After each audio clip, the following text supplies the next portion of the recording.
وسط الثورة الحمراء ولدت الثقافة الفنية الروسية التي جاءت متأخرة مقارنة مع بلدان القرن العجوز التي عرفت صيحة إنسانية إبان النهضة الأوروبية للقرن الثامن عشر. تحولات عميقة عرفتها روسيا بداية القرن العشرين جعلت من تلك الأحداث السياسية مهدا لفن انفرد به الرسام كانديسكي فاسيلي. هذا الرسام الروسي ولد بموسكو عام 66 و800 وألف ميلادية. هو رسام تشكيلي من أكبر الفنانين الذي تركوا بصمة ثقيلة في القرن العشرين مثل بيكاسو وماتيس وغيرهم. ولاكتشاف هذا الرسام المتميز الذي انفرد بأسلوبه التشكيلي حلت كاميرا الثقافية رحلها وسط حدث فني هو الأول من نوعه ببروكسل لقب بمعرض كاندينسكي. Kandinsky est en fait un homme qui appartient à une génération qui est la génération des artistes symbolistes, comme nous en avons connu en Europe avec Gustave Moreau, Burne Jones. Il est à peu près de la même génération. Il a deux carrières dans sa vie. Il a d'abord été professeur de droit à l'université de Moscou, et un jour il est rentier, il appartient à la bonne bourgeoisie russe de l'époque. On est avant la Révolution, et un jour il découvre que la peinture est finalement le but de sa vie.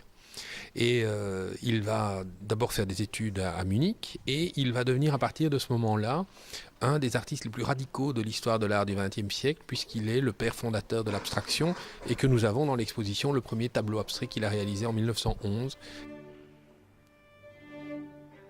بعد 100 سنة من مروره بالعاصمة الأوروبية يعود هذا الفن الروسي محملا بمفاهيم أربعة: عيش مع الرسم، سماع الرسم، التعايش مع الطبيعة، ومفهوم كانديسكي والأساطير.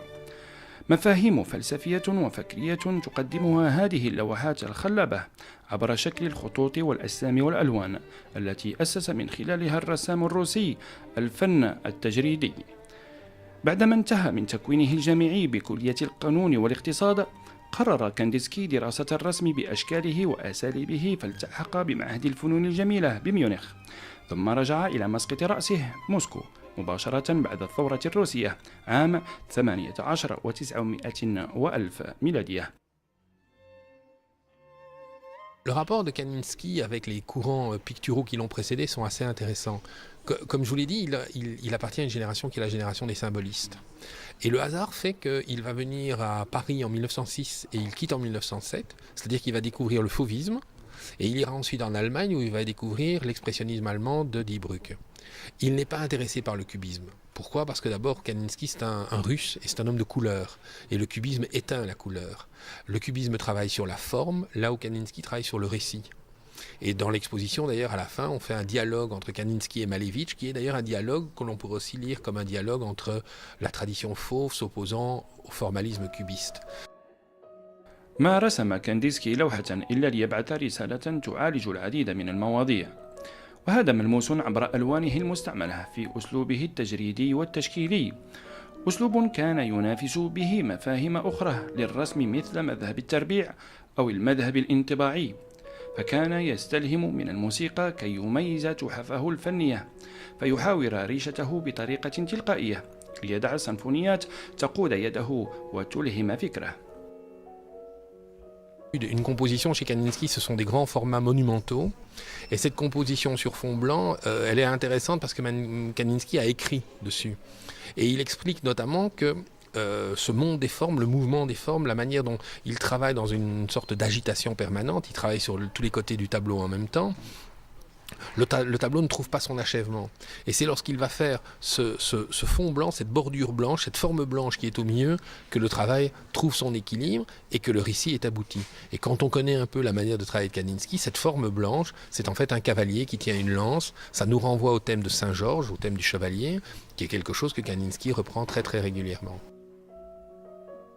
فلسفة هذا الرسام الغريبة تحفه ترتكز معظمها على النقطة والخط، فالنقطة بالنسبة له هي تلك البقعة الملونة التي يضعها الفنان على قماش لوحته، وبالتالي هذه النقطة التي يستعملها الرسام لا ينبغي لها أن تكون هندسية ولا من الرياضيات، ولكنها تمتلك امتدادا معينا، شكلا ملونا.